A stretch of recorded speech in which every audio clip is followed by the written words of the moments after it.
यहाँ red cross उकालोनी र यसरी आगो लागि भएर ल्याउनुहोस् त यहाँ ल्याउनु हो तस नसै भजन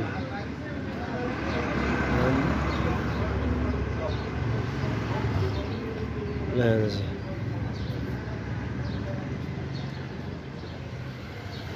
झन् मान्छे चाहिँ बसेको रहन्छन् थोरै क्षति भयो त त्यतिखेर देखिला पो हुन्छ त ल्याउनु यस्तो चाहिँ हालत आगो लाग्यो सबै आगो लागि भएर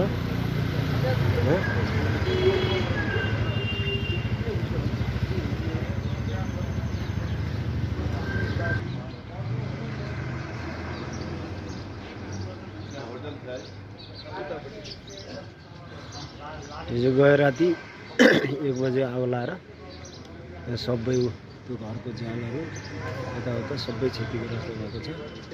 यहाँ रेड क्रस हाइटमा हेर्नुहोस् यहाँ काम गर्ने कति हो? 4 जना हो कि। अब के अरे इन्सुरेन्सहरू केही गरेको छैन होइन? दर्दै रहन्छ, दर्ता नभएपछि इन्सुरेन्सै हुँदैन होइन। त्यो दर्ता भए पनि हाम्रोमा कसैले नि गर्दैन। मेरो घरकै इन्सुरेन्स छैन, कसैले नि गर्दैन किन हाम्रो चलाउनै छैन।